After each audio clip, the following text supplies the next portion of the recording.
People think running a restaurant is all about cooking stew and selling rice, but let me tell you, running a Buka in Lagos is like fighting spiritual warfare with a broken cutlass. I'm a 45-year-old woman, no husband, no children, just this small Buka I've been managing for almost 12 years. And my life? If it were a film, it should have won an Oscar. Her name is Grace. She was just a little girl when I brought her from our village in Cross River State. Ogoja, to be exact. Her story, heartbreaking. She lost both parents in a car crash when she was only 3. My mother, God bless her, raised Grace like her own child. They said Grace was the girl who never cried, always quiet, always watching, always learning, obedient to a fault. When she turned 15, I decided to help her.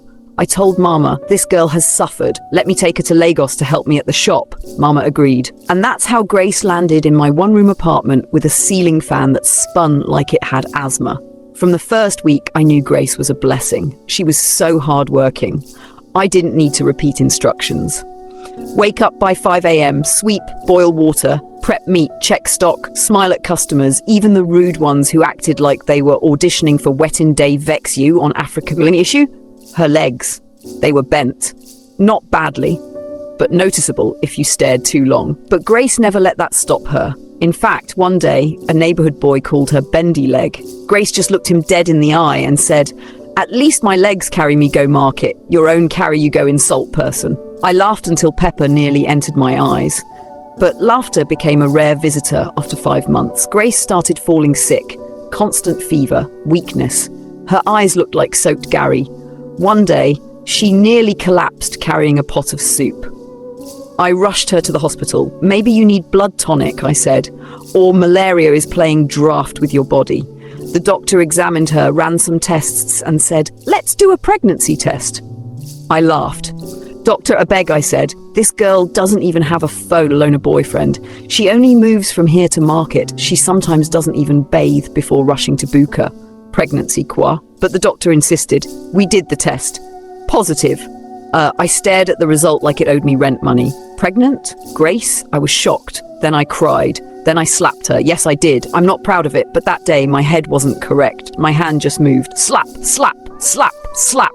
As if slapping her could slap the baby away. Grace knelt on the clinic floor weeping. Then she whispered, "Madam, it's David." I froze. "David who?" I asked. "David that used to buy pounded yam every Wednesday," she said. "Ah, David, fine boy. Always smelling like imported soap. Friendly, always dashing us small money. I thought he was just generous. Turns out he was a devil in perfume."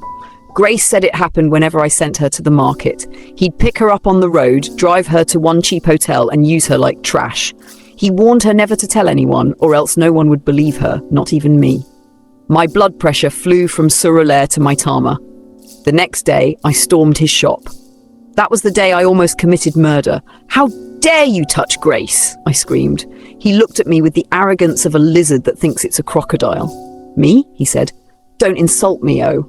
That girl, I can never stoop that low. Look at her legs. I beg, I dey busy."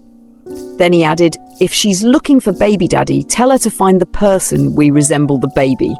Disgrace, the kind that enters your bone marrow." I dragged my slippers back to the Buka, eyes swollen. Grace saw me and broke into fresh tears. That night, she tried to end it all. She drank hypo. Luckily, she spat most of it out.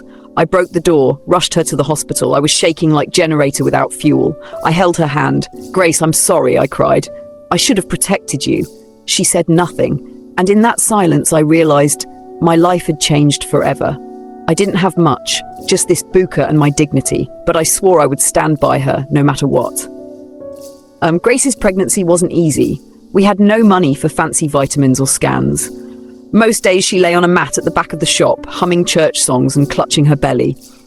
Customers insulted her for moving slowly. She'd cry quietly. But I stayed. I became her second backbone. Whenever I made small profit, I'd buy fish or fruit and sneak it into her meals. I started turning down catering jobs so she could rest. When my pepper supplier raised his price, I nearly cursed his ancestors.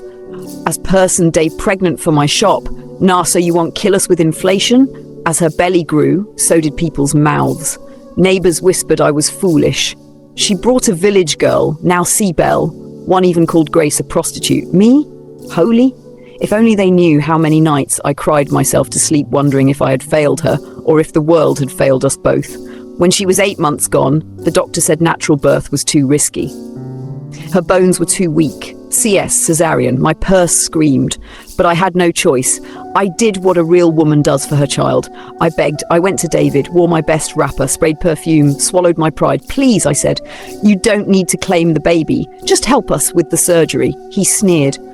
You dare blackmail me with your crippled house girl? Carry your bastard, go find the real papa, he said.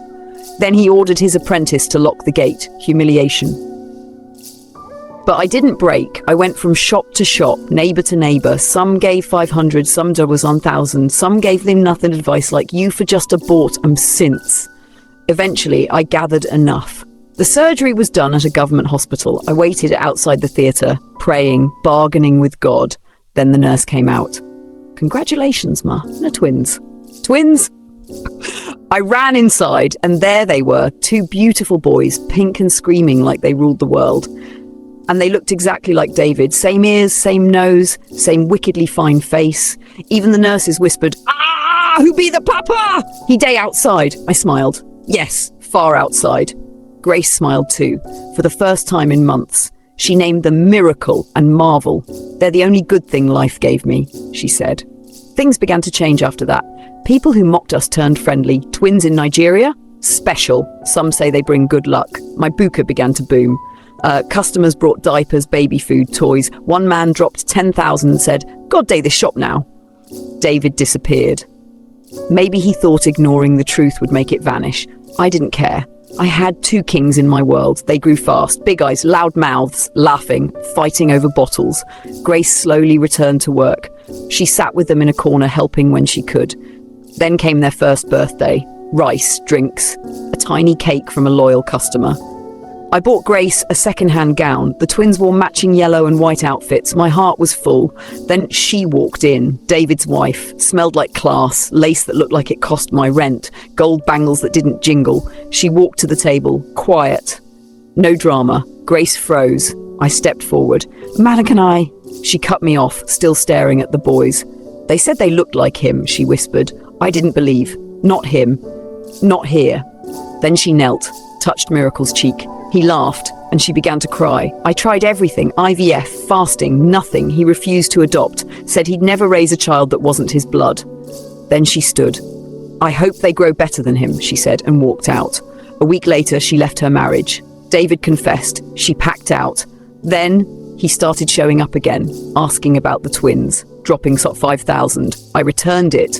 "You're their father," he said. I replied, "No, you're their trauma." That was the last time I let him near the shop, until the prophecy. It came from church, Mountain of Grace and Thunder Ministry.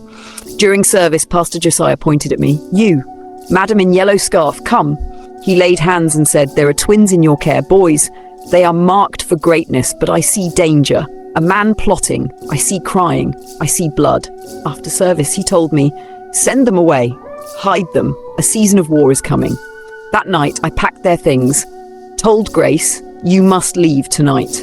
A church brother drove them to the village. My mother took them in, safe, hidden, but peace didn't last. 6 months later, David returned with backup. His mother, sisters, a man who claimed to be a lawyer. They didn't threaten, they begged. Blood is blood, they said. We just want to be part of their lives. David knelt. I made a mistake. I want to do right. I lied. I told them Grace had run away. But truth? The twins are suffering. My mother is old. Grace is just a girl raising boys. No light, no school, no money, no future. And me? I'm tired. I send what I can, but I'm drowning. Rent is due. Gas is expensive. I haven't bought clothes in a year. Grace once said, "Mama, when I marry, I'll give you the boys. Raise them as yours." That's my hope. But David keeps calling, offering support, begging to do right. I hadn't visited the village in over a year, but after David's family came begging, I couldn't sleep. Dreams troubled me. In one, the twins ran toward a river, and no matter how I chafed, I couldn't catch up. So I traveled. When I saw them, my heart cracked. Marvel had boils. Miracle's belly was swollen. They wore torn clothes, always coughing. Grace looked older, worn. We sat on the bamboo bench. Then she said something I didn't expect. "I want them to know him." I was stunned. She whispered, I don't want them to grow up with hate. We arranged a meeting in the village square. David came, brought toys, food. Marvel asked, "Are you the man from Mummy's phone?" David smiled. "Yes, I'm Daddy." Miracle frowned. "We don't have one," but they didn't run. They played. David didn't push. He just watched. Teared up.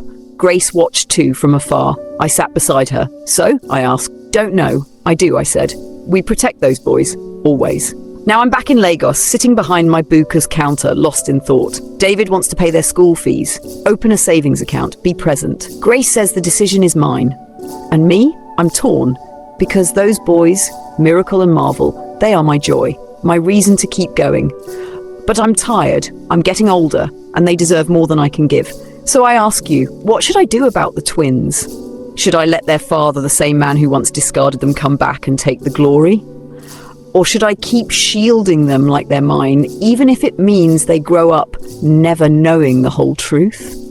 All I want is to give them a life better than the one we've known. Kindly support the channel by subscribing. Turn on the notification bell so you'd get notified when we drop another mind-blowing video. Also, do not forget to like and share to family and friends. See you in our next video.